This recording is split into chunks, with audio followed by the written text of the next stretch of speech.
Hi, I'm Kathryn Jean Lopez from the National Review Institute, and thank you, Tod Polson, Nermein Riad, and Mark Rodgers. I apologize for my voice. We are all gathering today to honor the memory of the 21 Coptic martyrs who died unbelievably 10 years ago already, this February, this month. And there is a new short that Tod has directed. It's called The 21. And I'm especially excited to hear the story of, obviously, we're going to talk about the Coptic martyrs, but Tod and Nermein and Mark, you just came back recently from Egypt, where you showed this short, it's 13 minutes, called The 21, to some of the families of the Coptic martyrs. We'll get into the story a little bit more, but for people who are not aware, or maybe it'll jog the memory, 10 years ago on the shores of Libya, there were 21 men who were martyred because of Jesus Christ. And we'll talk a little bit about Matthew, who didn't show up as a Coptic Christian, but died as one. And a beautiful, moving story as well. But Nermein, I know you've gotten to know the families. So you're executive director and founder of Coptic Orphans. And technically the children, and correct me if I'm wrong, technically the children of the men who were martyred are orphans, even though their moms are still around, because if your dad has died, you're technically an orphan in Egyptian culture. And so you're not only devoted to all Coptic orphans in Egypt, but you have obviously you're very dedicated to these families. Could you talk a little bit about how you got to know them? Yes, Kathryn, what's interesting in the Coptic Orphans has been working in Egypt for over 35 years. And in that particular village, we had been working there some 15 years prior to the incident on the shores of Libya. And when the men were martyred, of course, families were left fatherless. And being fatherless in Egypt means no income, no social support, no social structure for making sure that you stay in school or get to university. So it's devastating for a family to lose a father. And by God's grace, because we had been there for that many years, it was incredibly easy to enroll these children and enroll these families. So because Coptic Orphans had been working for some 15 years prior to the incident on on the shores of Libya, Coptic Orphans was able to enroll these children and the families quite quickly and begin that journey of healing. As you say, Kathryn, we got to know these families very closely, very intimately. We could say that we're friends as well. And they're beautiful people, and you'll hear more about how amazing, how truly joyful and amazing these wives are.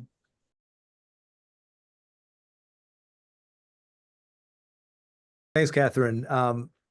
Yeah, the firm I'm part of is called the Clapham Group, and we're named after the William Wilberforce community in England.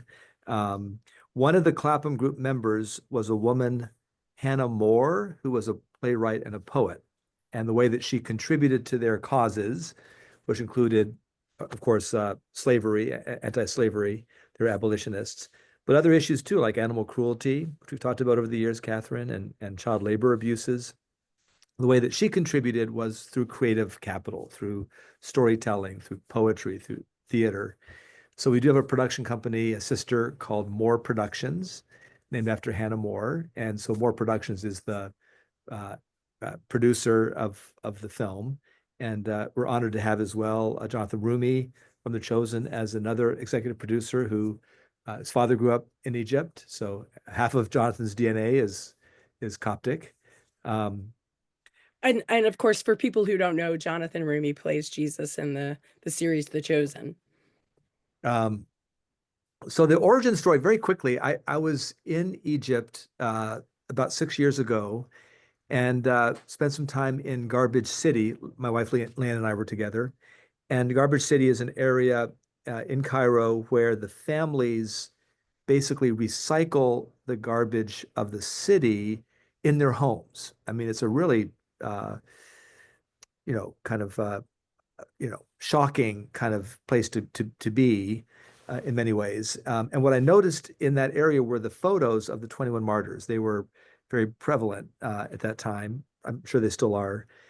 And I wanted to know the story about these men, why they were so important to the community. Of course, the 21 were inspiring to all of us of faith, but they certainly had a particular place of importance to the Coptic Christians. And so as I chatted with folks and did some more research on the flight back, came to appreciate the story that the Coptic Christian community tells about the martyrs, what happened to them when they were captured to the point of their execution on the beach. And that story is really not public. It's very difficult to find that story available in the public domain, even though the story is clearly told within the Coptic Christian community. And so literally as I got back, from the trip, I thought, it would be wonderful to support this community to tell their own story. And how could we do that? It's a very, in some ways, these levers of storytelling aren't as available to the Coptic Christians, Nermein, as you know, and the studios and things you need to tell stories, to the world. So that was kind of a conviction I had, was how do we help tell this story? And very quickly, the way that, for strange, God's providential timing, there is one particular martyr whose name, and Nermein, please correct my pronunciation, it's Carolus Fauzi. Carolus? Perfect. Okay. Who has a lazy eye. So when you see his picture, the one that's prevalent, was prevalent in Garbage City, it just stood out to me personally. And when I got to the office, I have an icon here. It's a famous icon called Christ the Pantocrator, or Pantocrator, if I pronounce that correctly, which is actually an icon. It's replicated in other. It's an image that's replicated in multiple icons, but the famous one is at St. Catherine's Monastery in Egypt. And probably familiar, it's the image of Christ where half of his face looks somewhat worn and weary, and half looks more, healthy. And it's an exploration of divine human nature. But in my mind, that image looked so much like the image of the martyr. I thought, I wonder if there's a way to tell the story of these martyrs using iconography as a way to tell that story. And Coptic iconography is very cartoon-like. It has it's a beautiful, very colorful style of animation, very different than maybe the Eastern Orthodox iconography. And so it lends itself to animation. So that's where the idea of telling the story using iconography, but through animation, came from those two images together. And Tod Polson, how did you get involved in this fascinating project? Mark and Mandy Hart, Mandy Hart asked me to do it. I had just left Cartoon Saloon. I was a creative director there, this little studio in Ireland, and little studio. well, at the time it was a little studio compared to what it is now, but they've done films like The Secret of Kells. A lot of their films have been up for the Oscar. And my good friend Tom Moore and I worked together on developing mostly TV projects. That's what I was mostly involved with there. But I had left the studio to work on films, more personal films about faith. And it was just after that Mark and Mandy had approached me by recommendation of Tom, actually. So I'd left the studio. Tom said, I guess, Mark, you'd gone to the studio and asked if they could help with the project at one point. And it wasn't really Cartoon Saloon project, mostly because of budget, also because of the subject matter, maybe. But Tom recommended me, and that's how we got connected. And Kathryn, I would add, the reason we approached Cartoon Saloon is they are unique, I think, in the world at using the aesthetic of a culture to tell a story from that culture. Mhm. So films like Breadwinner, Secret of the Kells, Song of the Sea, each of those use a cultural aesthetic in a 2D cartoon. And Todd can explain that. But we just felt like they were the right ones who got this idea of an aesthetic, in this case, Coptic iconography and storytelling. So Right. It is beautifully unusual. And Todd, can you explain there were something like 70 different people who worked with the graphics Yes, right. from 70 different countries? Well, and part of that was because of our budget, because of our schedule. There were a lot of people that wanted to be involved with the film, artistically and otherwise. But a lot of my artist friends could only give like a week or two. So they would be able to do a shot or two shots. And that's all they could, really donate to the project. And so they would do their two shots, and someone else would come in, and it was like, what do they call that? The baton race, where that's what it's been Along. like for about 5 years. Yeah, right. Wow. So, but because of that, we were able to work with people that we wouldn't have been able to if we'd have been at one studio. For example, Nikolai Serek, he's from Serbia originally, and he helped with some of the early concept designs. And he did one of the famous icons of the martyrs just shortly after their demise. And he left Serbia in part because of the terrorists there. The girl Joanna, she's one of my former students. She's originally from Iran, and she helped design the ISIS guards. And then my friend Bishoy Gendi in the UK, he's Coptic Egyptian, Coptic Christian, and he helped design the martyrs. And he had experience. He's an amazing animator, but before that, he had studied iconography. So there were all these people that were speaking into the designs and the characters that I couldn't have arranged. It was totally a God thing. And we wouldn't have had that if we'd have been under one roof. So, it just worked out, and things were arranged with all these artists. And I think each person that was involved was there for a specific reason, and they all added something to the film. The forgiveness angle that you see in this short is really amazing. And even it's so bold as to show the humanity of the ISIS murderers. Can you explain in the Egyptian iconography culture how that all works and how you knew that might work? Well, interestingly, there's a saying, you don't paint an icon, you write an icon. And so each icon is a story.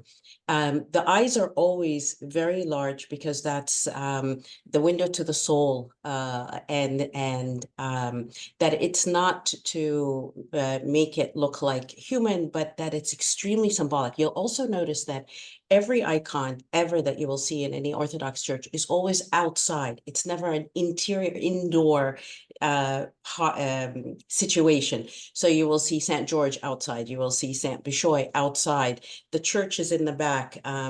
So this is basically to depict in the other world, that we're all together in heaven, and that they are with us wherever we are. These saints who we want to remember are with us everywhere we go. The idea too, Kathryn, about that idea of forgiveness, and I'll tell you, they asked one of the widows, they asked her, if you were to see the man who slit your husband's throat, what would you tell him?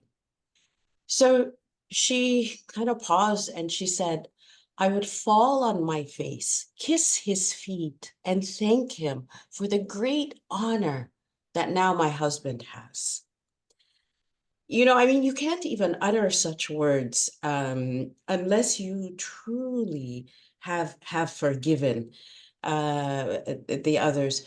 Um, um, I'll tell you something interesting also that one of that actually the widows had told me as well.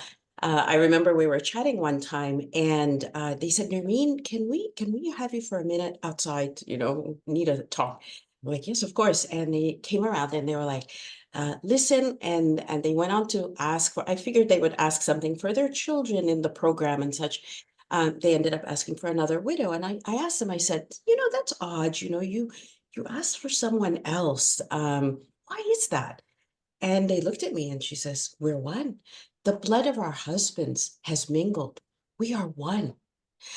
And, you know, you think simple women, simple faith, but extremely deep theology and an understanding of what it means to be one in Christ and one that that's so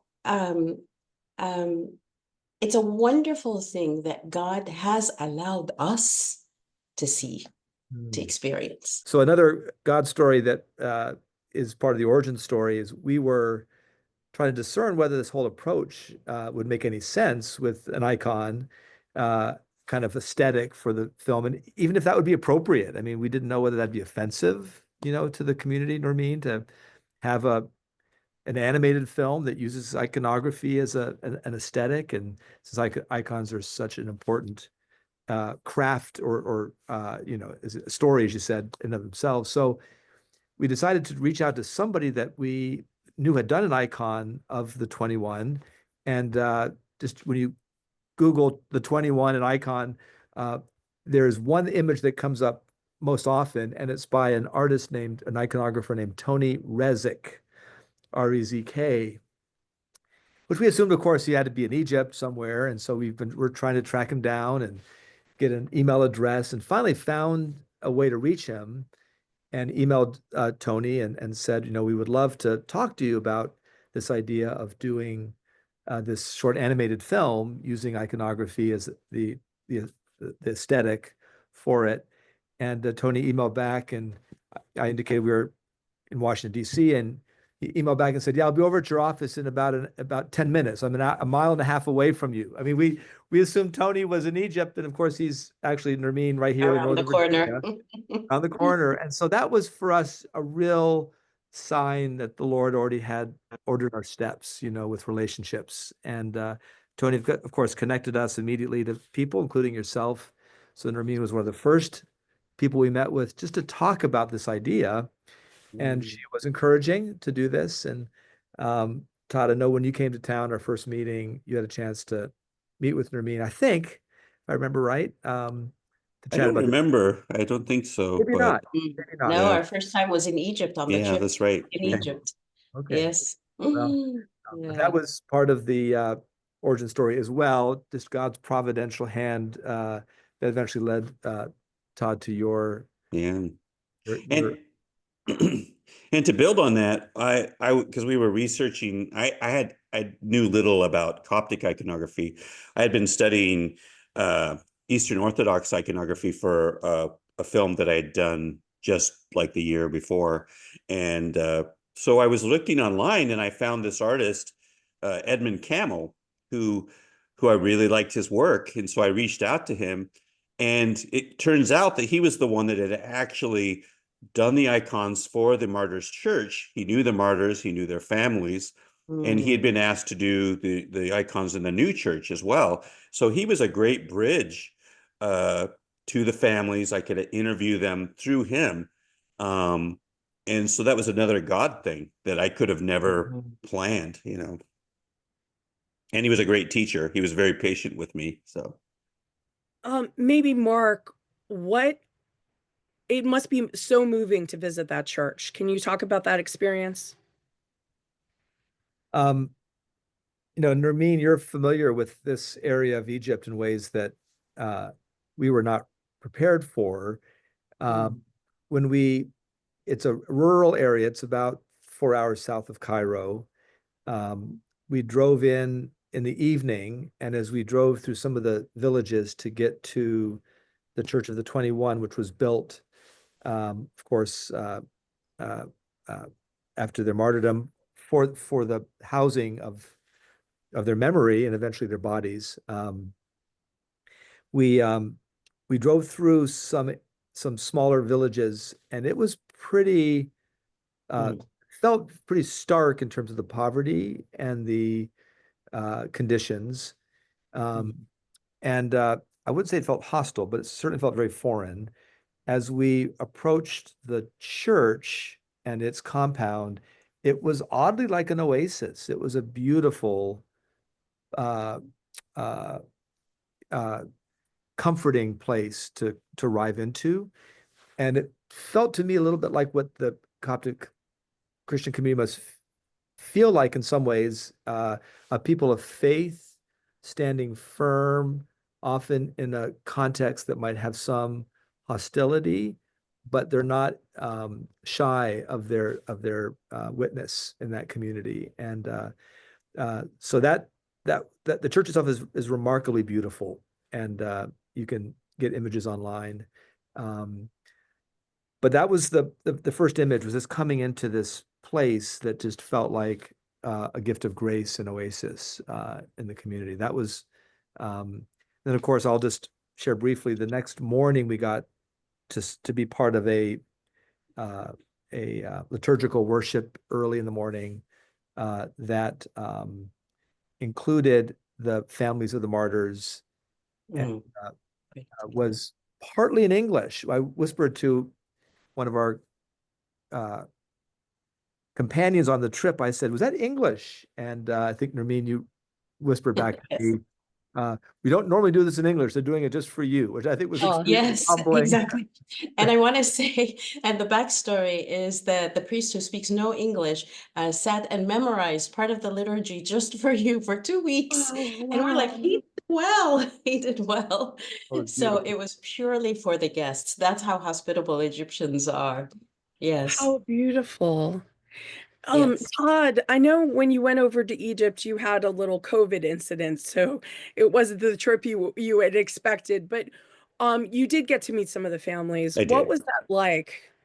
Uh, yeah, it was powerful.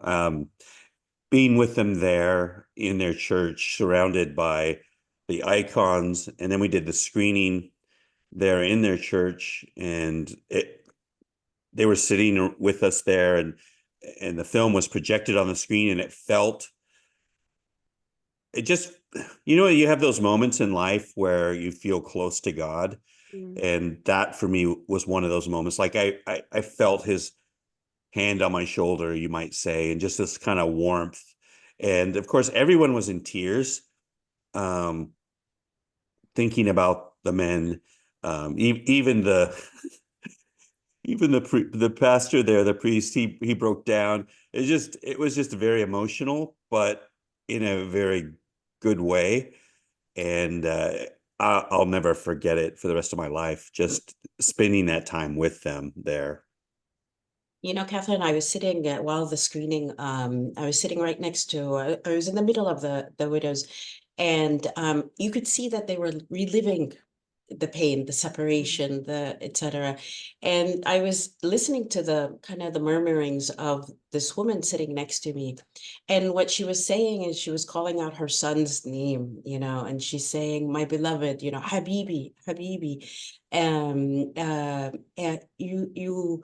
You've held your head high, my beloved. You've held your head high.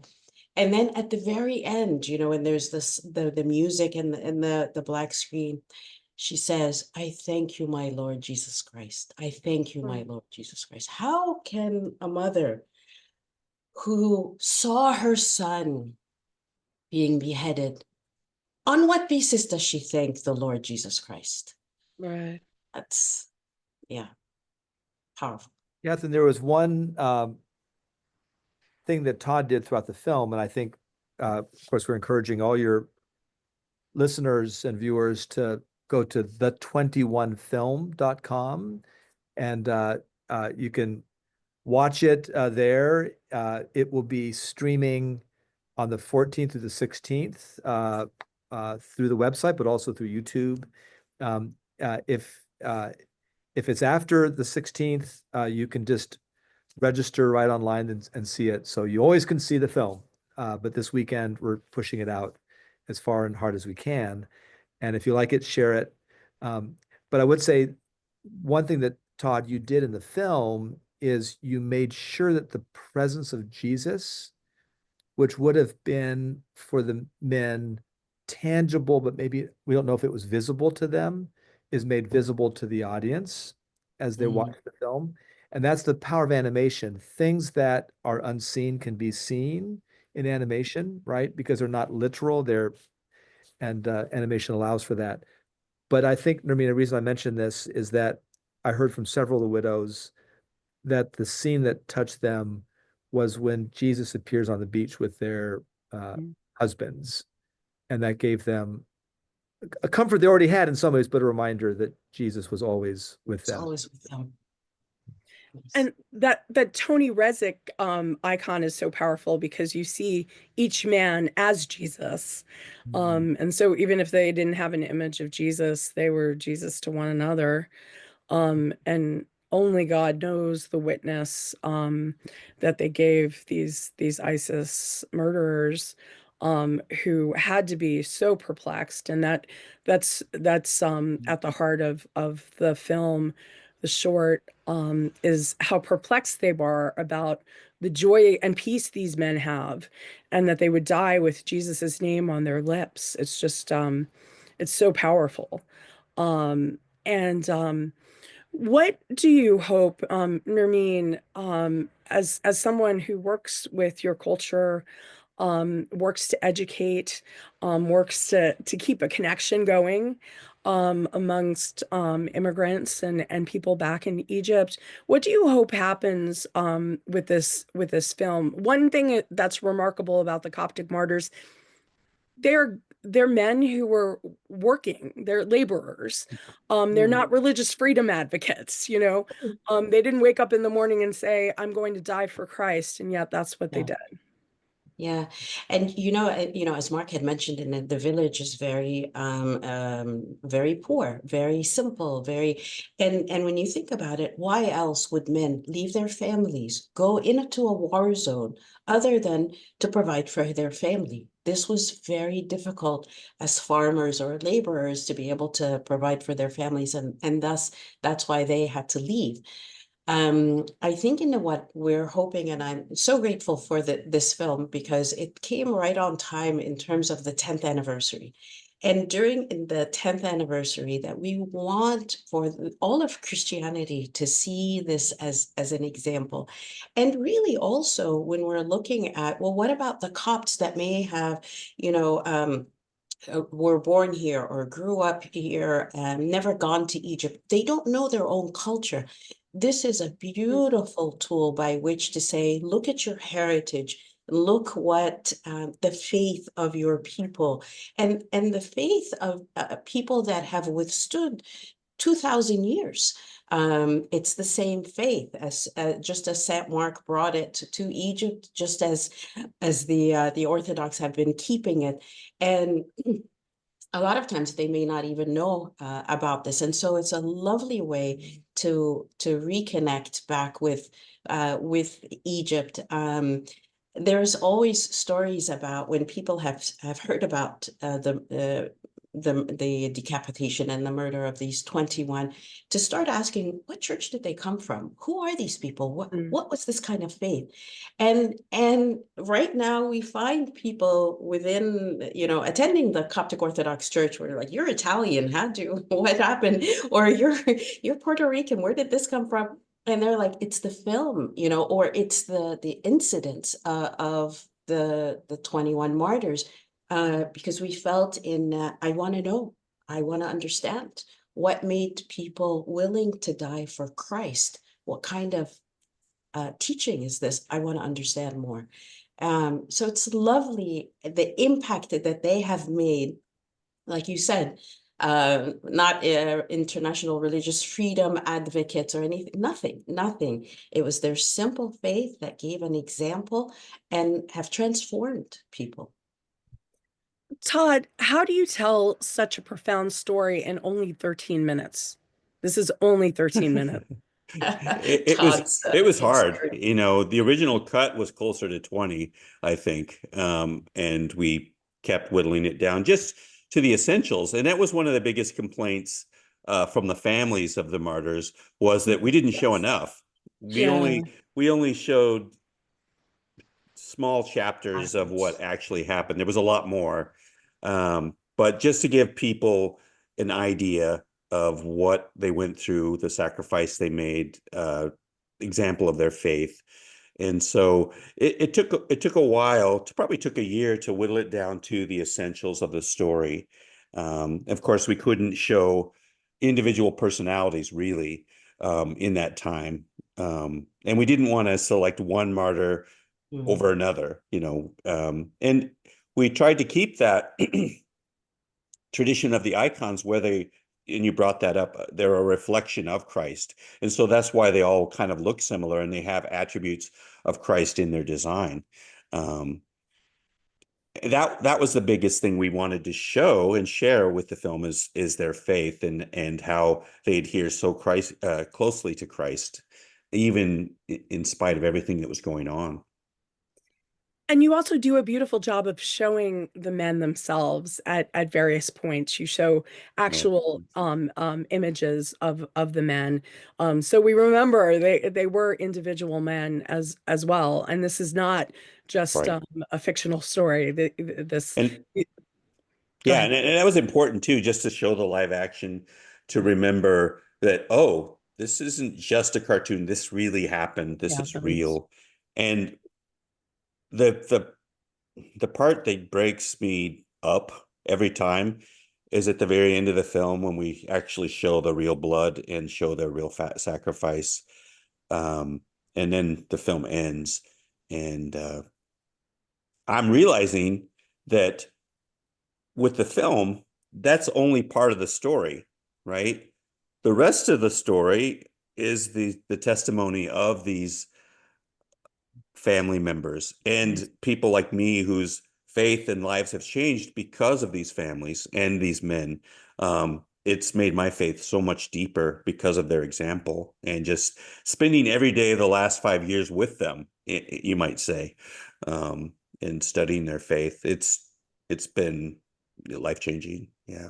It is remarkable how you show the actual blood in the water, and you also have the animated blood that mingles and reaches out. And I couldn't help but think of, I'm a Roman Rite Catholic, and that divine mercy image that we've got from Poland, where the blood rushes out of Jesus, out to us. And when we live at this culture which is so merciless, and so much anger and so much distraction, there's something just so unifying about that, especially for Christians.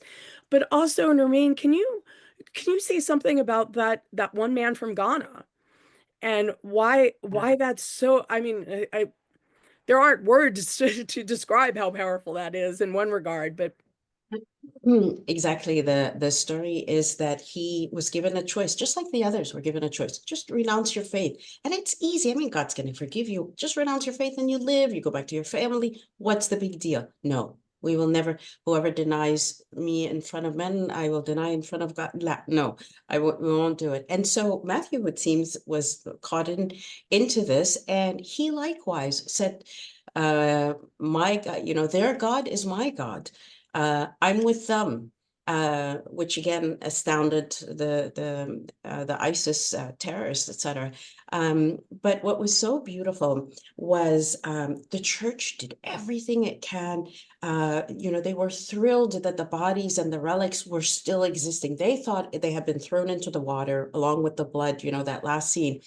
And come to find out that the plans was, no, let's keep the bodies and maybe we can start, getting money out of it. If they want it, we could make money off of it, all the bodies and such. And so the church was incredibly thrilled to come to recover the bodies of the 21 and or of the 20, and because through connections with the governments allowed that these be returned to Egypt. But what about Matthew? Matthew's body was left.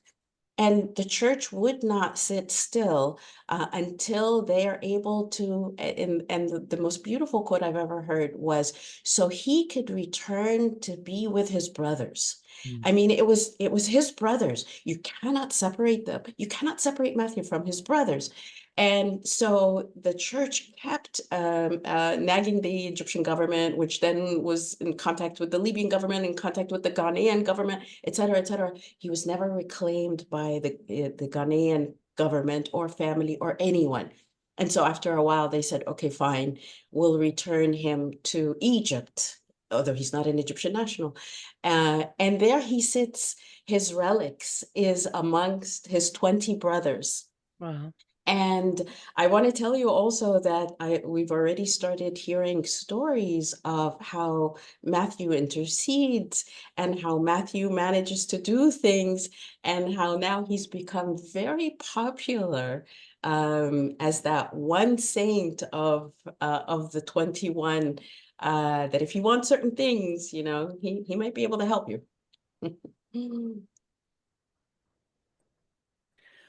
Mark, how do you hope this film better informs our conversation about religious liberty?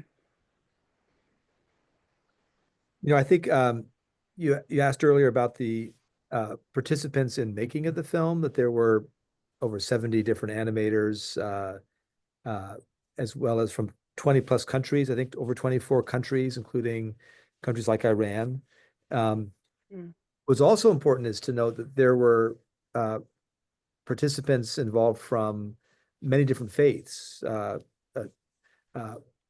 including Muslim and Hindu and others. And I think the story at one level is universal. We know that people who stand for their beliefs is something to be honored and to be elevated. But we also know that the message of forgiveness is the universal message that we wanted to hear, and we want to hear. And that, I think, is a thread that goes throughout many, many different faiths. And of course, we as Christians see that embodied in its purest sense, you know, with Christ on the cross, who takes upon himself our sins and says on the cross, Father, forgive them, you know. So I think we understand that at a core level, but I think for one thing, we want to see this go out, and to remind people that faith is something to be honored, and persecution of people of any faith is something to be discouraged. Of course, there are minority faiths throughout the globe that are persecuted daily, not just Christians. So I think that's one thing I wanted to say, Kathryn, is we hope that this message is a message that can be embraced broadly, no matter what people's own personal faith is. And then, of course, our other hope is that the witness of these men to Christ is also a witness to the world as well. So. And it really is a story about knowing who you are. And being at peace with that. And that's very counter our culture in many ways as well. And it obviously tells the story of how religion, faith elevates us, elevates the human person, and witnesses to people who we would never reach in another way. I mean, those ISIS murderers, only God knows what was going through their minds and what maybe later happened to them. It is remarkable to me. It's not just these families, but so many families of people who are persecuted for their faith are so about forgiveness and praying for the conversion of ISIS. And this is not a rare thing for people who truly suffer, and for people who really have to choose their faith over everything. As you were saying, Nermein, one could pretend But if Christ is the most important thing in your life, you can't pretend. And that's really what they show us. So with this film, it's the 21film.com, correct? Go to the website, sign up. Um, Again, only 13 minutes. It's a beautiful way to have a conversation about, again, not just religious liberty, things happening in the world, this anniversary, but integrity, you know, and forgiveness. If you can forgive the murderer of your husband or son, what is there that cannot be forgiven? And it really, in 13 minutes, tells a catechesis worth with animation, which is really, really remarkable. Nermein, how can we help Coptic these families in particular and Coptic orphans? Yes. CopticOrphans.org is our website. Many people are donating, wanting to support not just these families, but other children who've lost their fathers, a variety of ways. Again, very difficult for a young widow to raise her children without an income, without social support. And so Coptic Orphans at least steps in to do that part. And of course, we can't do that without the love and support that we get from thousands of people around the world, both in the United States, Canada, Australia. All of this donations are tax deductible in every country. So I would highly encourage people to look at the website, consider contributing for a child, and that child's life changes from one that might be child labor to a graduate of engineering or doctor even. So I would please encourage everyone to consider it. Which we did, by the way. I will say, Nermein knows when Leanne and I were on the last part of the trip, we were together, of course, 2 weeks ago. One young boy really captured my wife's heart, and so we are now sponsoring him and looking forward to being part of his life as he continues to grow up. So, Oh, how beautiful. And Nermein, can you share anything about any of the children of the martyrs? Yes, well, my favorite, of course, is little Giovanna. She was 1 years old when her father died, and didn't really, and is only learning about him as she's growing up. But what was so beautiful is when she was little, she would go to her classmates, her Christian classmates, and she would tell them, if you need anything, just ask me. I'll ask my father for you. Oh, So the faith of the children, they teach us, unless you become as young children, you will not enter the kingdom of heaven. It's this type of faith that they teach us. Beautiful, beautiful children. if this isn't a strange question, I would like to ask each one of you, maybe starting with Tod, working on this project, meeting families, what's your prayer for the culture, maybe for yourself, just based on these interactions? For me, it's just because of this film, I've become much more aware of the suffering of Christians and other minority groups all over the world, and it's getting worse and worse. And so my prayers have been more pointed towards peace for them, for protection for them, if possible. And like in the case of the martyrs, God had a plan. He didn't protect them, you might say, but in a way, he used their example to change, I would say, millions of lives. So God knows what he's doing, but there's a lot of people suffering, and I think also awareness in America, and Europe as well, where our faith isn't a live faith. I mean, when I compare the faith of the Egyptian Christians to my church, where it's beautiful and there's beautiful people, but there isn't that immediacy. There isn't that Yeah.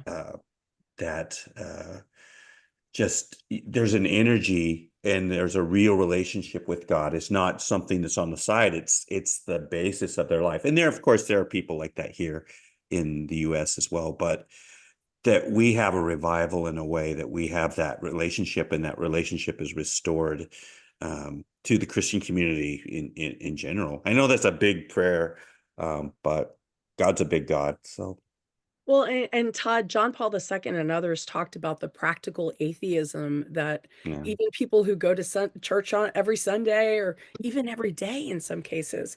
So this film really does, in The Witness, light a fire, I think, under people. You mean? My prayer is for people to touch the love of God. And when you see how much God loves us, how and that becomes in your life, instilled in your life, imbued in everything that you do. When there's that moment of, will you offer the most precious thing to me, who is you as my beloved, and only when you've tasted the love of God that you say absolutely, no question. That's my prayer, in that each one of us and everyone sees how much God loves you, and to live it, and your actions will speak for itself. And I love the story you told about going after the body of Matthew, just as Jesus doesn't leave any one of us alone. You know, the parable of the good shepherd going after the lost sheep. Mark, your prayer. Okay, maybe as a way to kind of create some closure today, I think one of the things I was struck by was that although this is the story of 21 Coptic Christian men, it is our story as Christians historically. And my prayer is that this becomes a shared story between Orthodox, Catholic, Roman, Protestant, Anglican. Anglican is my own tradition, and just it draws us together with a shared story. I've really enjoyed and been humbled by getting to know the Coptic Christian community and the deep commitment they have to Christ, and in some ways an evangelistic fervor they have to share that story to the world. And I know for me, many in the Protestant evangelical world just are very unfamiliar with Eastern Orthodox, liturgical, etc. worship. And we are brothers and sisters. And so I really do hope that this particular story and this film draws us all closer together. So as believers. I do have to say, just covering persecuted Christianity in the Middle East in particular, has given me such a beautiful exposure to the Eastern rites and the beauty of the prayers. And it's a gift that that the persecuted give us, who have the luxury of not having to give our lives for Christ necessarily in the same way. And if I could ask one last thing, I forgot to mention earlier that when you go to the website, we did produce 4 other short films that are available that do explain who are the Coptics, Christians, what is their story, what's an icon. It helps people understand better what they're seeing. If you're not familiar with iconography, you might not appreciate what Todd and all the others have put together. Religious liberty questions and a fun little backstory of how the film came to be. So I'd encourage folks, there's a study guide as well that you can use for a small group if you watch the film, at your home or with friends, or a church small group, Sunday school. So there are a lot of assets on the website that are available beyond the film itself. And again, for anyone who needs to hear this, it's an accessible film.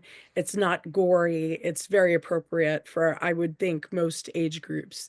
And so we would encourage you. And Todd, thank you so much for using your talents in this beautiful way. Is there a way that we can keep up with your work? Well, that's a good question. My my prayer is, and I'm starting forward on a couple of smaller projects. So I've got my Instagram where I usually Tod Polson, where I keep updating things. And so I've got some new things I'm trying to get off the ground. And yeah. Well, we hope the martyrs intercede for you in that work. Well, and to say, I thank Mark and Mandy and everyone else just for having me involved. They were very patient. It took about 4 or 5 years longer than it was supposed to. But it's been the journey adventure of a lifetime. Just, so it's been all my honor. Yeah. Well, it has been neat to I've just been on emails and updates throughout the years, and it's just been beautiful to see from afar how it's developed. And we should say it was shortlisted for an Academy Award. And so that's a beautiful honor as well. Nermein, what's the website for Coptic Orphans? CopticOrphans.org. One word, .org. And Mark, people can sign up for updates from the Clapham Group. What's your website? Thank you. We do have a blog post that goes out, and including a Substack recently that's called Salt and Light Stories. But you can learn all about that at Clapham Group, CLAPHAMGROUP.com. And your emails, I think they go out on Friday. They're just light in the inbox. And so I think anyone would enjoy it. It's a break from the politics, and speaking to more eternal things. So thank you, Tod. Thank you, Nermein, and thank you, Mark, so much, and everyone who was involved in this beautiful short, the 21film.com. Please share it, and please share this conversation, and thanks for bearing with technical difficulties. Thank you so much, Kathryn. Thank you, Kathryn. And we want to shout out to Mandy. Yeah. Couldn't be here, her hard work. One of the producers. Note that as well. So thank you. Thank you. Bye-bye. Bye. Thank you.